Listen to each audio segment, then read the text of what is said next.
Pinterest earnings are out for Q1 2021. The numbers looks great. I want to look at them. It looks okay. Not too bad.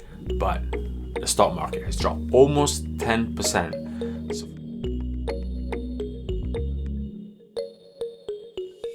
So for you watching this, you're thinking if you're existing shareholder, should be leaving the stock, or if you're new shareholder, should we be buying on the dip? And this is what breakdown for me that I'm going to give you today, and also my final point of view, because I am a Pinterest shareholder myself. I thought I'd just tell you guys.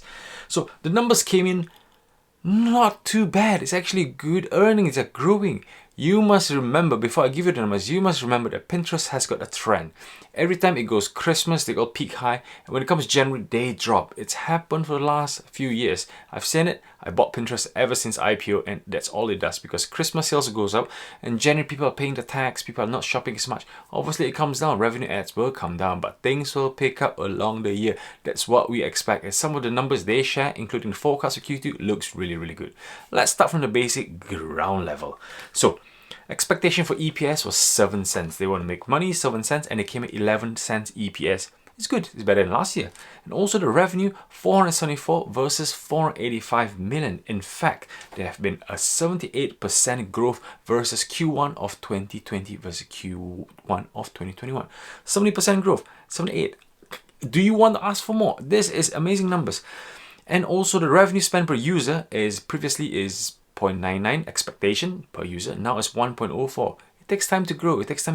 And also, finally, is the users 480 million, 0.5 million expected, but now they came 478 million. But they were still growing from previous quarter of about 440, 450 million. So they were doing great. So the numbers don't look that bad. But because of and also the users' expectations missed by 2 million, boom, they get punished. Okay. So why did they drop? Okay, they dropped because they always think that Pinterest is one of those pandemic-driven stock. They've been driven up so high, as low as pandemic of $12, all the way up to almost $85, $90. And is it time for them to exhaust and come down? Think about it. Pinterest is not Peloton. Pinterest is not Zoom. After the pandemic, you and me will still be using Pinterest. Our wives are still using Pinterest. And Pinterest connects to Shopify. Okay, I sound really, really biased here, but Pinterest's growth is only the beginning. Yes, the multiples are more than 20. It looks really scary, but then people are paying for the future value of Pinterest. Would you pay the same for Facebook? Facebook has hit a stagnant level. They need to change, they need to evolve. But Pinterest has just to push on with that roadmap. So, sound really biased, but this is where I am. I think buying on dip is a great opportunity. What makes it even funny is when the results came out, the results were great, like I said. When the results came out, the first 3, 4, 5 minutes of the news were positive.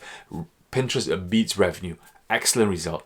And then when the share price starts dropping to about 10%, 9-10%, the news headline starts changing. Okay, I've captured. Started changing. Oh, missed customer expectation growth. It's all that nonsense that the news are writing, but they don't really understand. So basically, to me, 101 investing, what's happened is because Q1 quarter one revenue growth isn't that great, institution investors are basically taking profits at the highs of 78, 77. Take profit down to the next level. Take profits, let it cook away so they can use money elsewhere to invest in other areas. But when Q3, Q4 comes in, they will jump back up to revenue growth. They will be going for the over $100 per share mark. This is just the nature. Some institution, they need yield every month. But you and me, who are buying every single month, this is an opportunity to buy on the dip.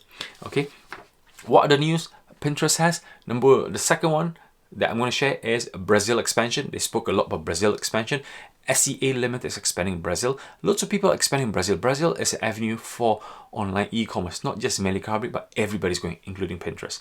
And the other news that I'm going to share is Pinterest and Shopify are integrating really well, and they've got good long-term relationship. So this just shows that Pinterest is not alone. Other avenues of e-commerce besides Amazon needs Pinterest to work hand in hand to drive sales directly to customer growth. So this is me on Pinterest, really biased. But before I end, I want to show you price action. It's all about the price action, how you go in, your risk reward. Okay, so here I've pulled up my Fibonacci retracement tool. Okay, when I started at 86 all the way up high, when you pull back down, it was roundabout. It's just really recently, 2 days ago, it broke the $75 mark because of the rise up to the earnings in earnings. And now where we said just now is breaking 69, and now it could go as low as 67.7. That's the next support line. If it does go lower, if nobody wants to buy on the bounce, it goes lower, then you'll be hovering 67. And then if it starts staying on a 67, it's a very stable support. But if any other news or any other bad news that comes in, then maybe perhaps you might break the support and move down to the 61 or 62 mark. So this might happen on the course of the next 1 or 2 months. So for you, if you want to buy on the first dip, then buy around about close to 67, 68 mark. It's a good support line, and perhaps if it goes back up again in the next earning, then good for you. But the thing that I want to, before I close off, is the CEO himself. He actually showed the Q2, yes, the Q2 forecast expectation of 105% year on year. I'll repeat, Q2 expectations 105% year on year, meaning last year they made about 270, 105%. They expected next quarter to make about 540 to 550 million in the next quarter, which will beat the current one of 485 million revenue. I mean, it is a growth company. It's growing, it's volatile, it's expected, paying future value, it's expected, but it's a good quality future growth company for any portfolio. So this is me. I'm a shareholder. I'm buying on the dip. I'm waiting for it to retrace a bit more tomorrow. Hopefully 11-12%. Boom. I'll buy some. Okay. I'll buy some to hold and buy some to swing, because it's going to go up and down as a volatility swing radar.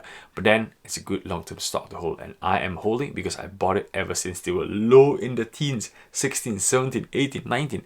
And here we are. This is just nothing but another news to fluctuate. Thank you very much. I hope you enjoyed it. Have a good time. Invest safe, and see you in the next earnings. I hope you enjoyed that video. Please like this video and subscribe to the channel. Please press the bell button. Ding dong. Finally, watch the recent video up here.